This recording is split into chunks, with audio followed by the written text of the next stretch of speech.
The body camera worn by Officer Kyle Braden was recording in high definition, capturing the crisp blue sky and the bright yellow caution tape fluttering in the gentle Saturday morning breeze.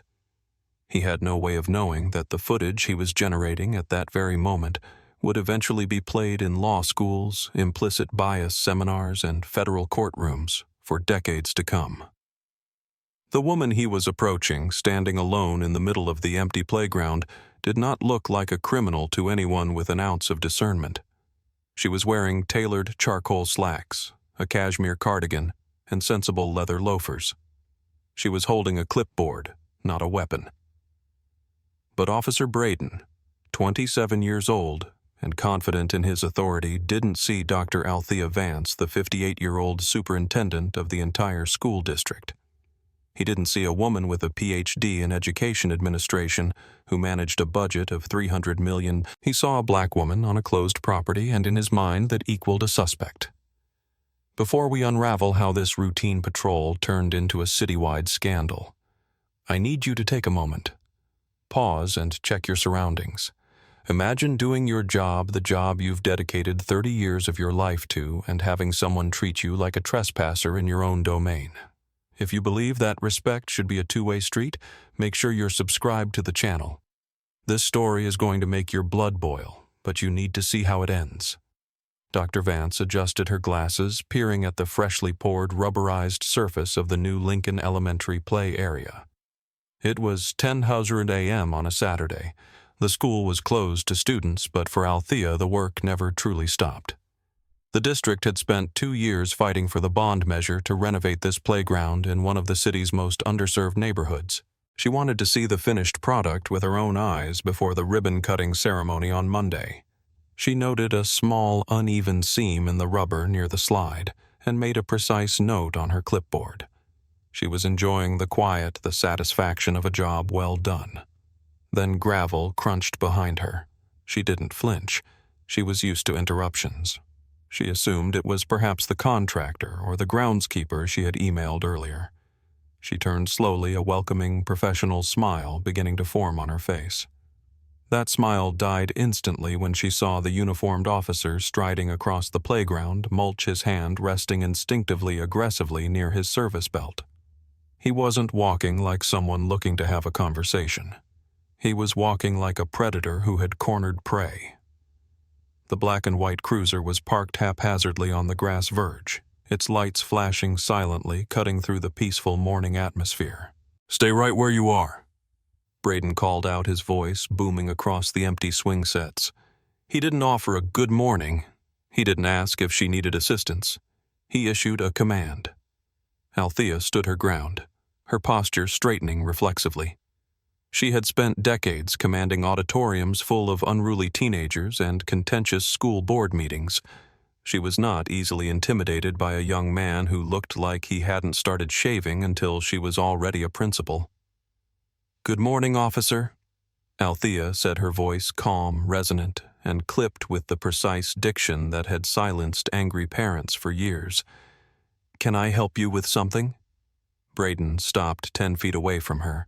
He looked her up and down, his eyes lingering on the clipboard as if it were contraband. "The park is closed. This is school property. You can't be here." "I am aware that this is school property," Althea replied, keeping her hands visible, resting on her clipboard. "I am inspecting the renovations." "Inspecting you, a contractor?" Braden scoffed slightly, a smirk tugging at the corner of his mouth. He looked around the empty yard. "I don't see a work truck. I see a sedan parked in the fire lane out front." "That is my vehicle," Althea said. "And I am not a contractor. I am the superintendent of this district, Dr. Althea Vance." Braden didn't blink. He didn't pause to process the information. He had already decided the narrative. In his 3 years on the force, he had patrolled this neighborhood often. He had chased away teenagers tagging walls and drug users sleeping under the bleachers. He categorized the world into 2 boxes: law-abiding citizens and problems. To him, a black woman alone at a closed school in this zip code fell into the second box. "Superintendent, huh?" Braden said, his tone dripping with skepticism. "Do you have identification?" "I do," Althea said. She moved to open her purse, which was slung over her shoulder. "Don't reach!" Braden barked, taking a half-step forward, his hand tightening on his belt. Althea froze. The sudden aggression in his voice was jarring. She took a slow breath.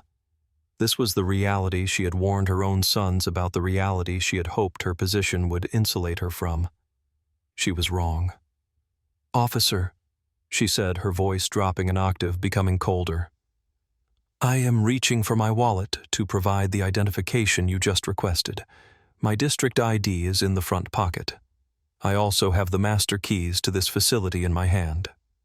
She lifted her left hand, slowly displaying a heavy ring of keys, including the distinctive electronic fob used for the district's alarm systems. Braden ignored the keys. He ignored the logic. "Put the bag on the ground, slowly." Althea stared at him. "I am not putting my purse on the ground. I am the chief executive officer of these schools. I am conducting official business. You are interrupting a municipal inspection. I'm investigating a report of trespassing and potential vandalism." Braden lied. There had been no report. He had simply driven by, seen a figure, and decided to investigate. "Now you can either cooperate or we can do this the hard way. ID, now." Althea realized then that this was not about safety. It was about dominance. She slowly extracted her wallet, moving with the deliberate caution one uses around a volatile animal. She pulled out her driver's license and her district superintendent badge, a gold shield that looked not unlike a police badge. She held them out. Braden snatched them from her hand. He glanced at the license, then at the badge. The badge clearly read Superintendent of Schools, City District. Most officers would have seen that, apologized profusely, and retreated. But Braden was young, prideful, and currently performing for an audience of none, save for his own ego. He felt challenged. She hadn't been submissive. She hadn't looked down. She had looked him in the eye. "Anyone can print a fake badge off the internet," Braden muttered, shoving her ID into his shirt pocket. "That is a government-issued credential." Althea said, her patience evaporating. "Call your dispatch. Or better yet, call the station commander. They know who I am. I don't need to call anyone to know that you're trespassing on government property after hours." Braden stepped closer, invading her personal space. "You need to leave, now." "I will not," Althea stated firmly. "I have work to finish. You have verified my identity. You have no probable cause to detain me, and you certainly have no authority to order me off property that is under my jurisdiction. You are treading on very dangerous legal ground, officer." "Is that a threat?" Braden asked, his face flushing. "It is a statement of fact regarding the Fourth Amendment and Municipal Code," Althea countered. "If you do not return my identification and allow me to return to my duties, you will be violating my civil rights." Just beyond the chain-link fence, the sidewalk was no longer empty. A man in his 40s, wearing a faded mechanic's jumpsuit, had stopped his walk. He was holding a coffee cup, watching the interaction with narrowed eyes. Further down, a woman walking a golden retriever had paused as well. They were the neighborhood witnesses, the eyes of the community. The mechanic, a man named Elias, who had lived in the neighborhood for 20 years, pulled out his phone. He didn't say a word, but he lifted the device, aiming the camera lens through the diamond gaps of the fence. Braden didn't notice the audience yet. He was too focused on the woman who refused to bow. "You're refusing a lawful order," he said, his voice tight. "It is not a lawful order," Althea said, channeling every ounce of authority she possessed. "It is harassment. I suggest you get in your car and leave before you make a mistake you cannot undo." That was the tipping point. Braden reached out and grabbed Althea's wrist. The contact was shocking. Althea gasped, dropping her clipboard. It clattered against the rubber surface, the sound echoing like a gunshot in the quiet morning. "Turn around," Braden commanded, twisting her arm behind her back. "You're under arrest." "For what?" Althea demanded, wincing at the pain in her shoulder but refusing to cry out. "What is the charge?"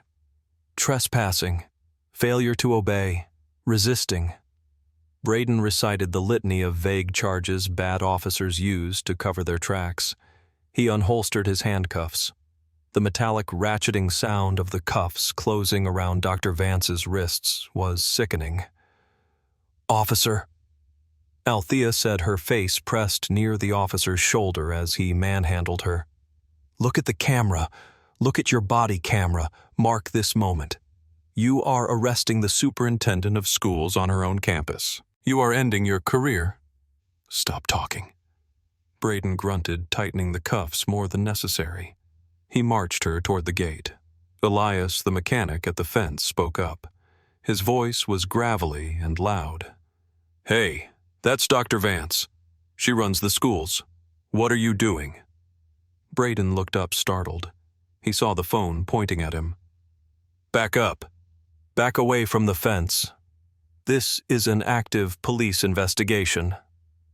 "She gave out the diplomas at my son's graduation last month," the woman with the dog shouted. "You're making a mistake, officer." "I said back up." Braden yelled, his control slipping. He pushed Althea toward the cruiser. He opened the back door and guided her inside. The back of the police car was cramped, smelling of stale sweat and disinfectant. Althea had to twist her body awkwardly to sit, her hands pinned behind her. The humiliation burned hotter than the pain in her wrists, but she clamped her mouth shut. She would not give him the satisfaction of tears. She closed her eyes and began to draft the lawsuit in her mind. She memorized the time, the location of the son, the specific words he had used. Braden got into the driver's seat. He was breathing hard, the adrenaline of the confrontation masking the creeping doubt in his gut. He threw the car into drive and peeled away from the curb, leaving the clipboard lying on the playground surface as a silent testament to the violation that had just occurred. He didn't radio ahead. He didn't want a supervisor telling him to stop. He wanted to bring her in, book her, and prove that he was in charge. The drive to the precinct took 15 minutes. Not a word was spoken. Braden kept glancing in the rearview mirror, expecting to see her thrashing or shouting. Instead, Dr. Vance sat perfectly still, staring out the window with a look of terrifying calm.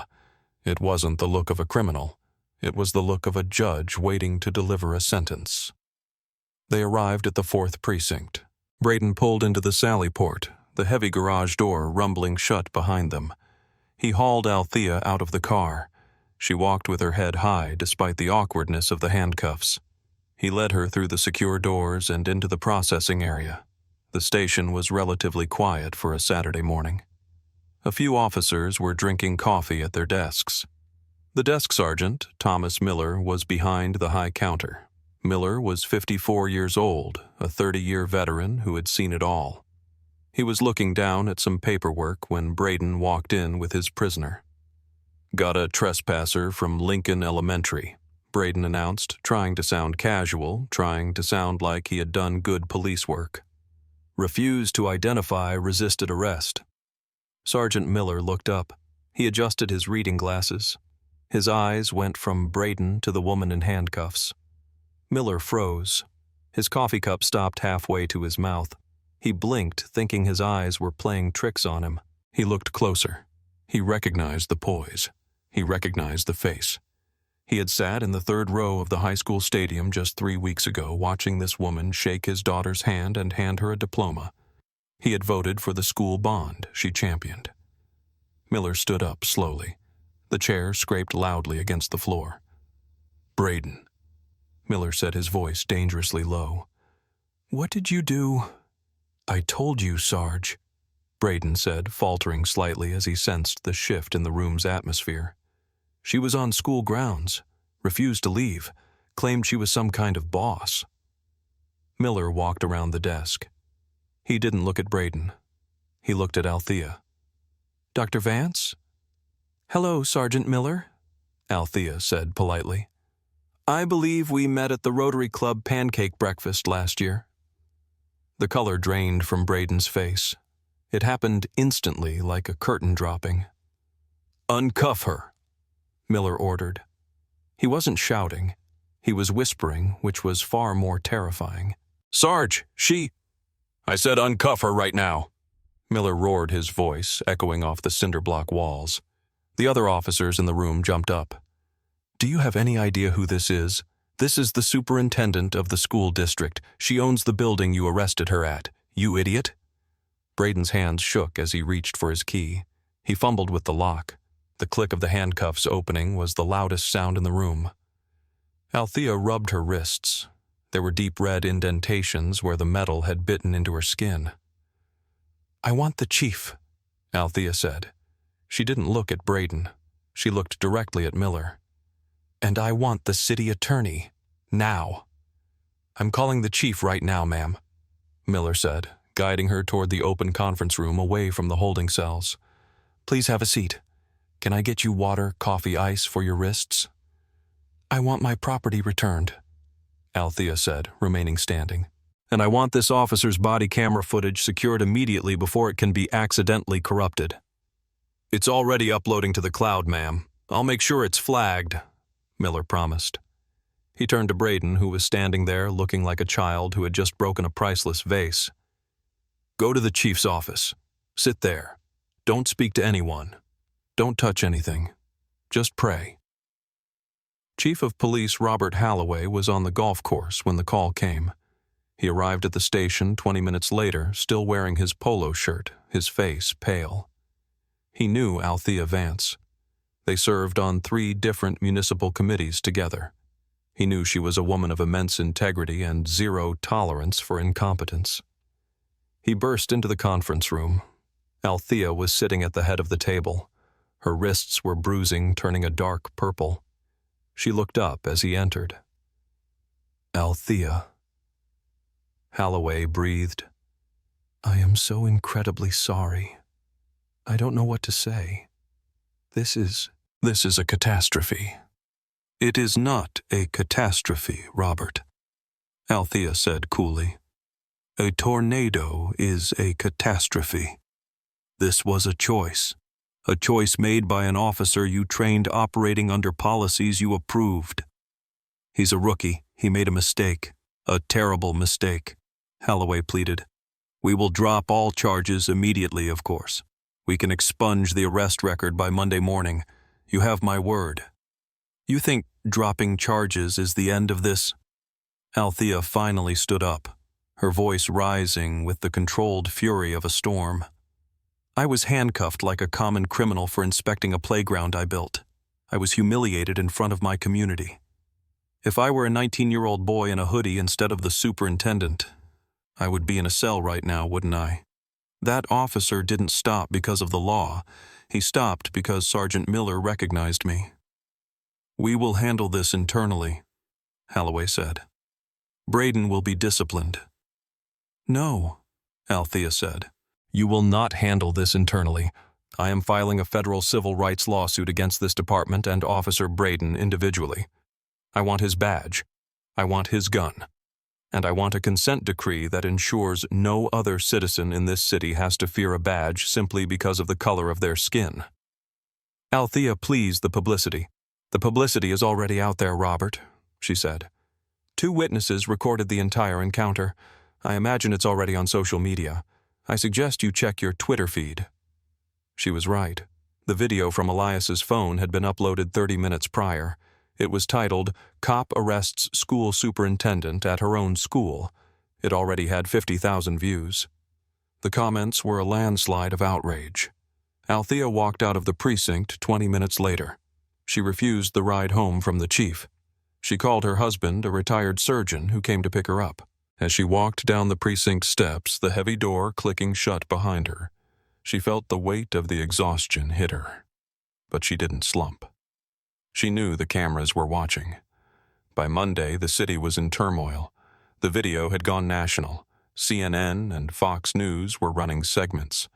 The image of the dignified older woman in business casual attire being twisted up and handcuffed by a young officer was visually arresting. It shattered the compliance defense often used by police apologists. She had been compliant. She had been professional. She had been right. Dr. Vance filed her lawsuit on Wednesday. It was a masterpiece of legal writing accusing the department of systemic racial bias, unlawful detention, and excessive force. The discovery process was brutal for the department. Althea's lawyers demanded Braden's disciplinary history. They found what everyone suspected: this wasn't his first time. Officer Braden had 7 previous complaints in 3 years. All of them involved Black or Latino residents. All of them involved aggressive tone or unlawful stops. All of them had been dismissed by Internal Affairs as unsubstantiated. But when laid out in a timeline, the pattern was undeniable. He was a bully with a badge, and the department had protected him. The city attorney took one look at the discovery files and the viral video and told the mayor, "Write the check." There was no defense. If they went to trial, a jury would destroy them. The city settled with Dr. Vance for $1.5 million. But Althea didn't keep a dime. She created the Vance Legal Defense Fund, a nonprofit dedicated to providing top-tier legal representation for indigent residents who had been victims of police misconduct. She wanted to ensure that the 19-year-old in the hoodie she had mentioned to the chief would have the same fighting chance she did. Officer Kyle Braden was fired. The union tried to fight it, but the public pressure was too great. The state licensing board decertified him, meaning he could never work as a police officer in the state again. He was 27, and his career in law enforcement was over a casualty of his own prejudice. 6 months later, on a crisp autumn afternoon, Dr. Vance returned to Lincoln Elementary. The playground was full of children now. Their laughter filled the air, a beautiful, chaotic symphony. She sat on a bench near the edge of the rubberized mat, watching them play. The settlement had been paid. The policies were being rewritten, and the police department was under new oversight. She watched a young boy, maybe 10 years old, running toward the slide. He tripped and fell, scraping his knee. A police officer who was patrolling the neighborhood on foot, part of the new community policing initiative, saw it happen. The officer, a man in his 40s, jogged over. He didn't bark orders. He didn't assume the boy was causing trouble. He knelt down, checked the knee, and offered a high five when the boy stood up smiling. Althea watched this quiet interaction. It was a small thing, a normal thing, but it was what she had fought for. She rubbed her left wrist. The bruise was long gone, but the memory of the cold metal would never truly fade. She knew that no amount of money or policy changes could erase the fear that lived in the pit of every black mother's stomach when they saw blue lights. But as she watched the officer help the boy back to the slide, she allowed herself a moment of peace. The system was broken, yes, but sometimes when you push back hard enough, you can force the pieces to fit together a little better. What would you have done if you were in Dr. Vance's shoes? Would you have accepted the apology, or would you have burned the house down legally like she did? It's a question of justice versus peace, and often you can't have both. Drop a comment below with your thoughts on the settlement. Was it enough? And if you believe that nobody is above the law, especially those who enforce it, hit that like button and subscribe.